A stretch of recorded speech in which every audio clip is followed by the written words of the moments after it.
From magical wildlife and peculiar natural phenomena to the areas where practicing witchcraft on the waves is encouraged, Canada boasts a huge amount of wonderful oddities, and each one coming up is weirder than the last.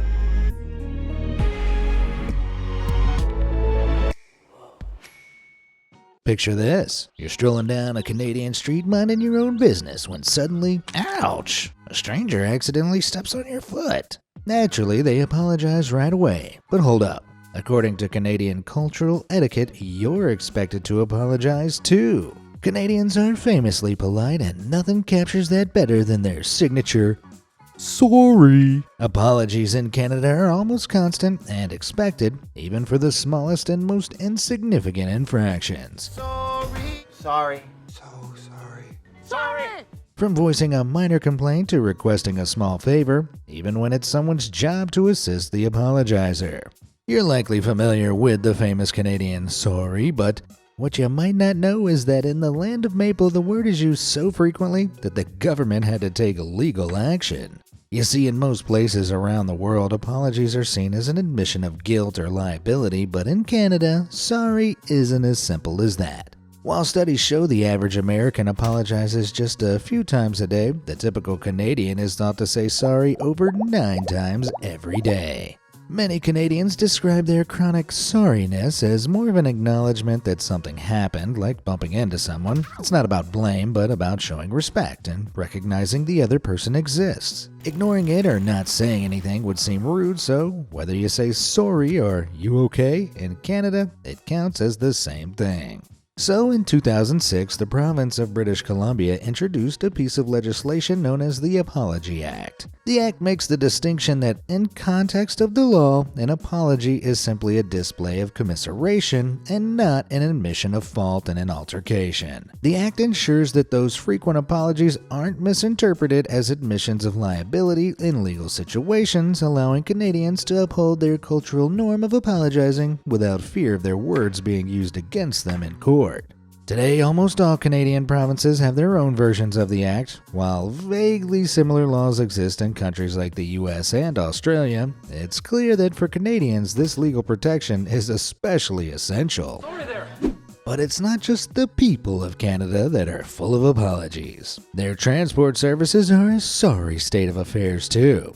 While on first glance it looks as though this bus is apologizing for the part it's played in this traffic collision, the text is actually a part of Winnipeg Transit not-in-service message for buses. Even so, compared to other countries like the UK, Canada's buses seem to be some of the only ones to remember their manners. From TransLink buses in Vancouver to the Toronto Transit Commission, it seems the quintessentially Canadian apology will continue to roll on and on. Sorry, not sorry. When they're not busy being polite, Canadians seemingly love building some of the world's weirdest attractions. Like in Drumheller, Alberta, home of the world's largest dinosaur. This towering fiberglass and steel Tyrannosaurus Rex stands a whopping 86 feet tall, around 4 times the size of a real T-Rex. You can actually climb inside it and peek out through its mouth, which is probably not something you could do with a real T-Rex. Over in St. Paul, Alberta, meanwhile, you'll find the world's first UFO landing pad. Built in 1967 as a symbol of peace and cosmic unity, this quirky monument was unveiled to welcome all extraterrestrial visitors with open arms, offering them a place to land, taking Canadian friendliness interstellar. But arguably, Canada's strangest attractions are actually all natural. Take the Spotted Lake in British Columbia, which transforms in the summer as the water evaporates, revealing hundreds of colorful pools. Each pool's unique mix and concentration of minerals results in a distinct hue, creating a sight unlike anywhere else on Earth. Then there's the Smoking Hills in Canada's Northwestern Territories. Here, layers and layers of underground oil shales naturally ignite and have been burning for centuries, with the sulfur-rich ground resulting in strange red deposits perpetually veiled in smoke. So whether it's natural thrills or man-made curiosities you seek, Canada's got you covered. It's no secret that many fast food chains around the world can often be found tweaking their menus to cater to local tastes, and Canada is no exception. At the Golden Arches of Canadian McDonald's, you can order yourself a portion of McPoutine. That is, the quintessentially Canadian delicacy of french fries and cheese curds topped with gravy, as well as a buffalo chicken variant in Quebec branches. Now that makes me wish I was Canadian. The McCanada menu has seen a whole host of country-exclusive items, including the McMini sandwich, the McLobster, as well as the McPizza. However, perhaps their strangest offering of all is their vegetarian options. In 2020, McDonald's Canada announced they'd be trialing a new vegetarian burger across its branches called the PLT. That is, plant, lettuce, and tomato. While McDonald's plant-based burgers have been a hit in other parts of the world like Texas and California, in Canada it didn't take off and was pulled from the menu after just 6 months. Thanks to the failure of the PLT, some Canadian McDonald's restaurants have come up with their own solution for the lack of options for veggie customers. They call this the No-Meat Big Mac. Yep, your eyes aren't deceiving you. That's a Big Mac burger, but instead of meat patties, there's nothing. So the middle bread slice of a Big Mac becomes its patty. Shameful. Shockingly, this infamous bready binge can often be seen on self-ordering kiosks across the country. Well, vegetarians, I hope you like bread sandwiches. Banff National Park in Alberta is famous for its breathtaking landscapes, towering peaks, and the iconic Moraine Lake. But there's a lesser-known wonder that happens in this alpine lake every spring. Check it out.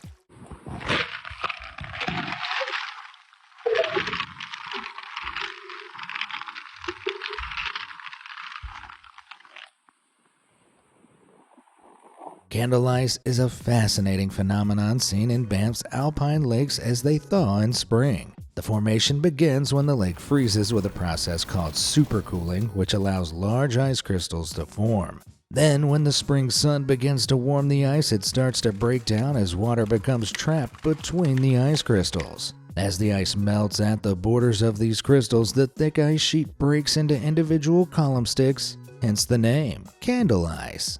Though visually captivating, candle ice is unstable and unsafe to walk on. However, gently breaking it apart from the safety of a boat or shoreline can be oddly satisfying. And for maximum satisfaction, you can even paddle through this strange icy phenomenon. Does anyone else really want a slushie now?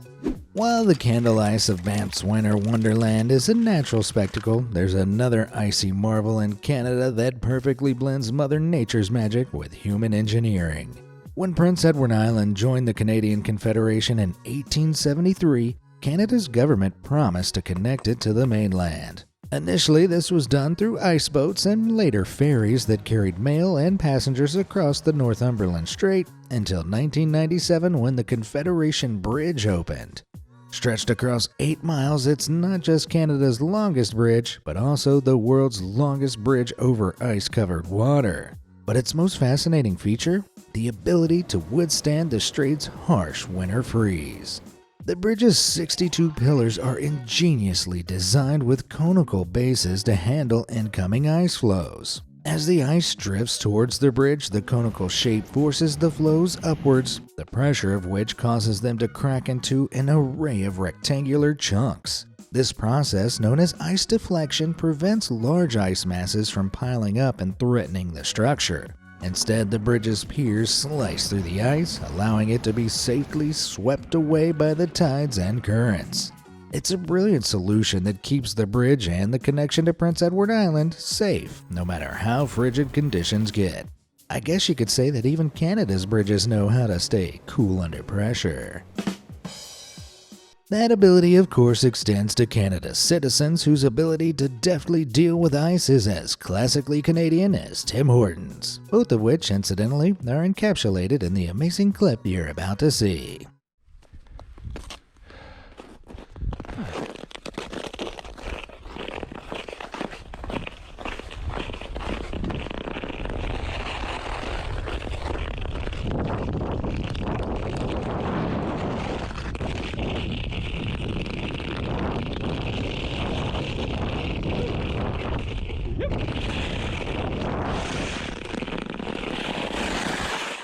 Morning, Hayden. Oh, morning, Joe. Coffee for you. Oh, thanks. What a neighbor you are.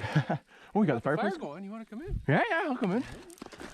Oh, I love what you've done with the place. One of the country's most recognizable creatures, the mighty moose, may be a regular sighting for many Canadians. However, there are some moosey moments floating around online that are far from regular. Check this out.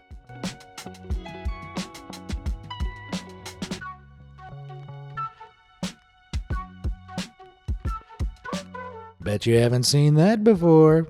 This head-shaking footage was captured by Canadian wildlife enthusiast Derek Burgoyne, who witnessed the rare moment a moose shed both its antlers at exactly the same time. As a species of deer, male moose, also known as bulls, shed and regrow their antlers throughout the years as part of their annual life cycle. For moose, antlers play a key role in attracting females who tend to favor bulls with bigger antlers. I guess you know what they say about big antlers, am I right? Anyway, as far as scientists know, antler casting is painless, mainly due to the lack of nerves and blood vessels in the fully developed antlers themselves. Many moose will often try to accelerate the process by rubbing their antlers up against tree trunks, or in this case, opting for a bit of headbanging. Rock on, moosey dude. Meanwhile, in Alberta, moose aren't just casting antlers, they're car washing?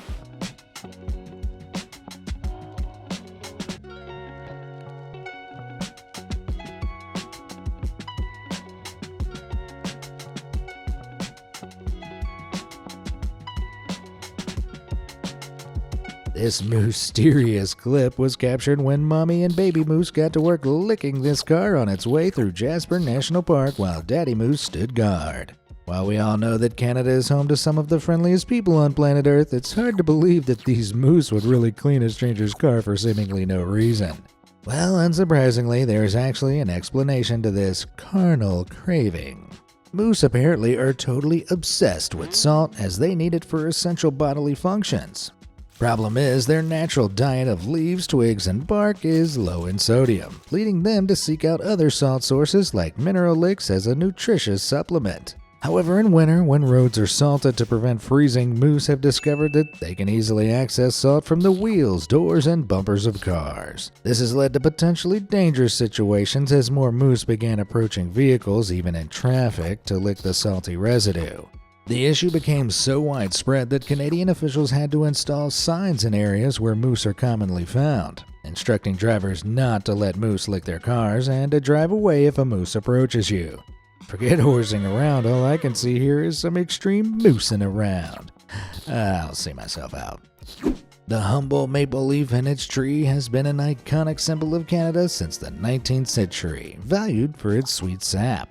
Among the most cherished uses of this sap is the creation of maple taffy, a traditional and uniquely Canadian treat often referred to as sugar on snow.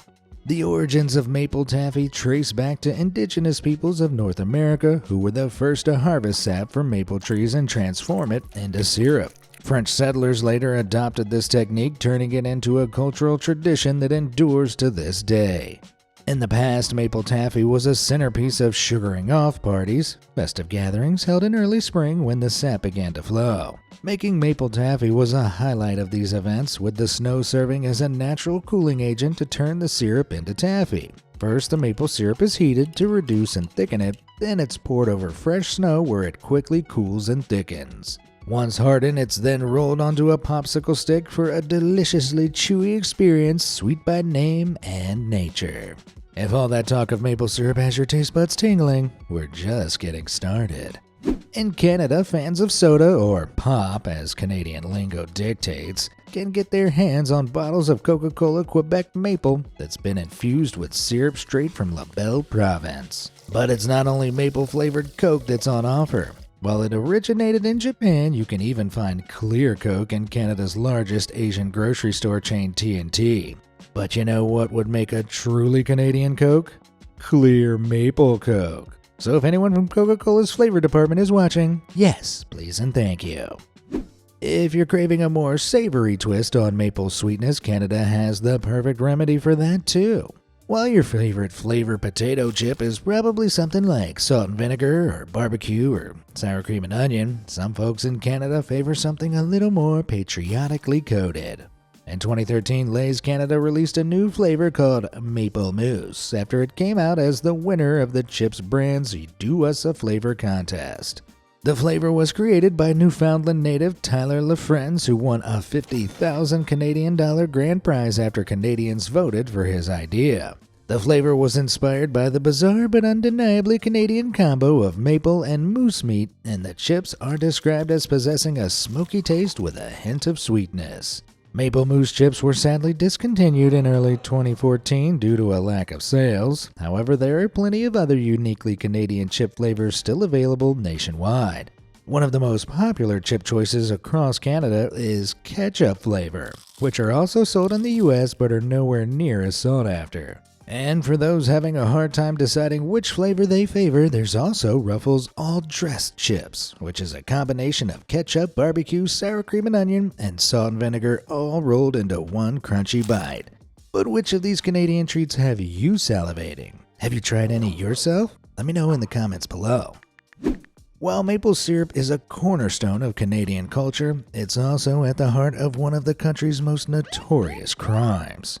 In July 2012, accountant Michael Gavreau arrived at a warehouse owned by the Federation of Quebec Maple Syrup Producers in the small town of St. Louis de Blandford to take stock of the facility's barrels of syrup.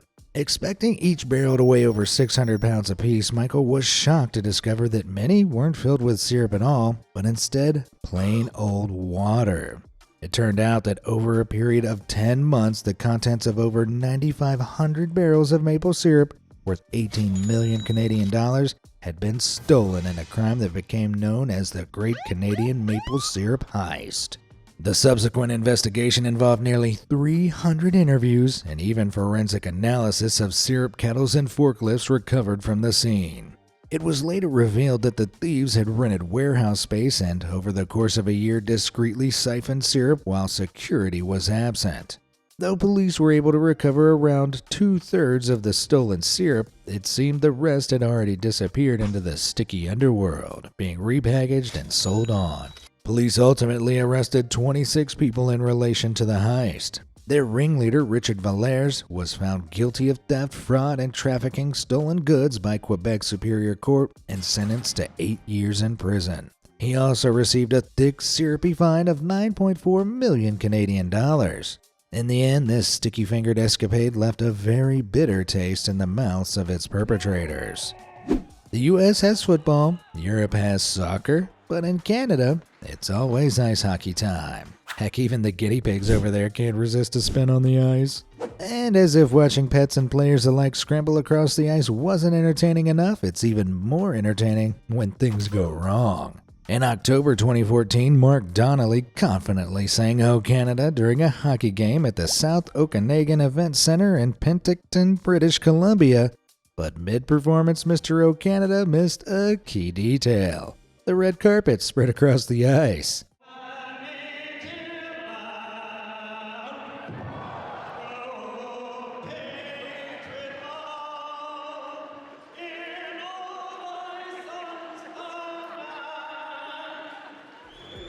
Just a few lines in, Donnelly face-planted spectacularly and then scrambled to his feet, narrowly avoiding a second tumble as the crowd watched in stunned amusement. And just like that, Mark Donnelly proved that even the pros can hit a flat note. Literally. Big respect for pulling himself back up, though. Canada is known for its breathtaking landscapes and friendly people, but it also boasts a treasure trove of quirky slang that can leave outsiders scratching their heads. One popular term is 2-4, which refers to a case of 24 beers, an essential for any Canadian gathering or celebration. When someone mentions picking up a 2-4, you can bet a party is on the horizon. You also may find yourself being told to hang a Larry or hang a Roger, which respectively refer to making a left or right turn while driving. Then there's the humble bottle shop, which is a general term for a liquor store. Another charming term is Chesterfield, a vintage word for a couch. Finally, don't forget about loonie, a term for the Canadian $1 coin, named after the common loon bird depicted on one side. So next time you're in Canada and someone asks you to hang a Larry around to the bottle shop to pick up a 2-4 for a few loonies for a hangout on the Chesterfield, you'll know that's a plan worth raising a glass to. So you walk into a grocery store in Ontario expecting to find your usual carton or jug of milk, but instead you're greeted by bizarre plastic sacks filled with loose liquid dairy. Welcome to the world of bagged milk, a phenomenon some say are as Canadian as maple syrup and hockey. Bagged milk is one of those quirks of Canadian life that leaves outsiders scratching their heads. So why the bags? Well, it all started back in the late 1960s when Canada was transitioning from the imperial to the metric measuring system, but this posed a problem for manufacturers. Resizing cartons or jugs required significant changes to production lines, making it a complex and costly process. The story goes that DuPont, a Canadian food and packaging company, were the first to unveil these thin plastic bags that could be used to store and sell milk in 1967. Sometimes known as plastic udders, these milk bags were favored over cartons or bottles because manufacturers could simply adjust the length of the plastic sealing points without needing to design new molds or pattern templates. Gradually, Canada's dairy industry began widely adopting these innovative plastic pouches, and the trend has stuck to this day, though mainly in areas of Canada like Ontario, Quebec, and the Maritime provinces. But bagged milk isn't just about efficiency, it's also about freshness and food waste reduction. Most bags come in sets of 3, and when you're ready to use one, you pop it into a pitcher, snip the corner, and pour. Because the bags are smaller, you only open what you need, keeping the rest sealed fresh. Milk bags can be found in other countries such as South Africa, Argentina, Uruguay, Hungary, and China, and Ukraine, but Canada's were the first. So while the rest of the world might chuckle at these plastic udders, it's actually a clever packaging solution that just makes sense. Well, at least if you're Canadian. Canadians are widely known for their politeness and law-abiding nature. However, it seems the authorities may have taken advantage of this by maintaining some rather unusual laws. One of the most bizarre laws in Canada's criminal code made it illegal to pretend to practice witchcraft. The law was introduced in the 1950s, and in October 2018, a Toronto psychic named Samantha Stevenson was arrested for convincing a man that selling his house and giving her the proceeds was the only way to rid his home of evil spirits. This was deemed to be an act of insincere fraud and exploitation of a vulnerable individual, but interestingly, practicing legitimate witchcraft as part of the Wiccan religion or as an occult practice is entirely legal and even celebrated in certain areas. For instance, the Wood Lake Water Witches, a coven in British Columbia, gather each October to celebrate the spooky season by paddleboarding across the lake in an annual event.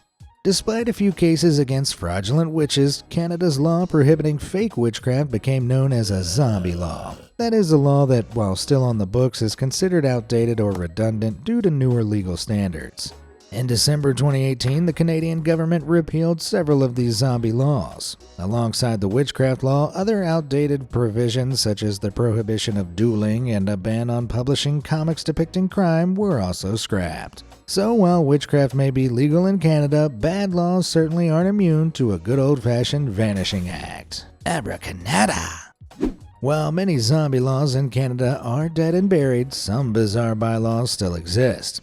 For example, in Alberta, it's illegal to paint wooden ladders as paint could hide fractures, turning a climb into a dangerous mishap. But Alberta isn't the only place with puzzling paint-related laws. In Canada, a suburb of Ottawa, there's a rumor that residents are forbidden from painting their garage doors purple. Though this gained traction online, it seems to be a misunderstanding. The myth may stem from a 1973 bylaw in the areas that asked homeowners to maintain a vaguely consistent appearance, including colors. There's no record of enforcement of this bylaw though, so in reality, Canada residents can paint their garage doors any color they want, just so long as it doesn't stick out like a sore thumb versus their neighbors' places. Canada is home to over 1 million moose, and while we've already seen that some can exhibit rather quirky behavior, a few are believed to be downright magical. Check this out. Oh my God! Wow!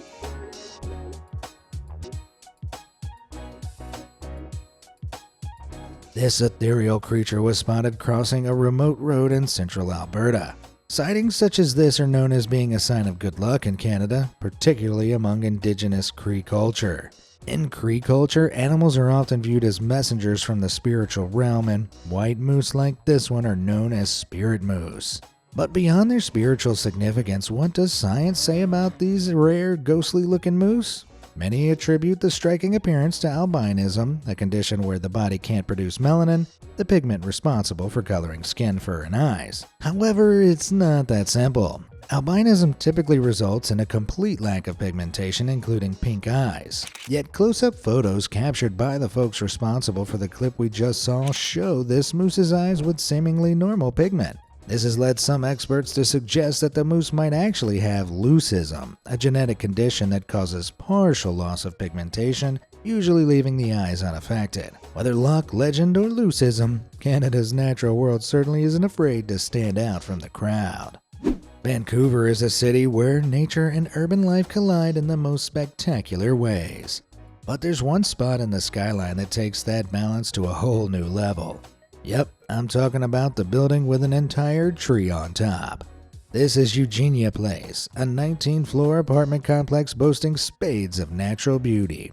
Literally. But here's the cool part. The tree isn't just a gimmick. It's actually meant to represent the natural world that existed here long before the concrete jungle. Back in the day, towering trees like Douglas firs and great cedars stood in place of the cityscape, and the height of the building, tree included, mirrors the height of those ancient forests. But planting a 37-foot tree on top of a high-rise, that's no small feat, especially in a city with such changeable weather. So after lifting the tree to the roof via crane, the architects installed a specially designed planter up there, complete with hooks and cables to keep the tree in place. It's like a giant flower pot with proper irrigation systems and soil to keep the tree happy and healthy, no matter what kind of weather is thrown at it. Today, the tree on Eugenia Place is more than just a quirky architectural feature, it's an iconic part of this city's identity. I mean, it's not every day you see a tree hanging out on top of a building, right? Which of these Canadian curiosities had you scratching your head? Are there any countries you've been to with even stranger customs? Let me know in the comments below, and as always, thanks for watching.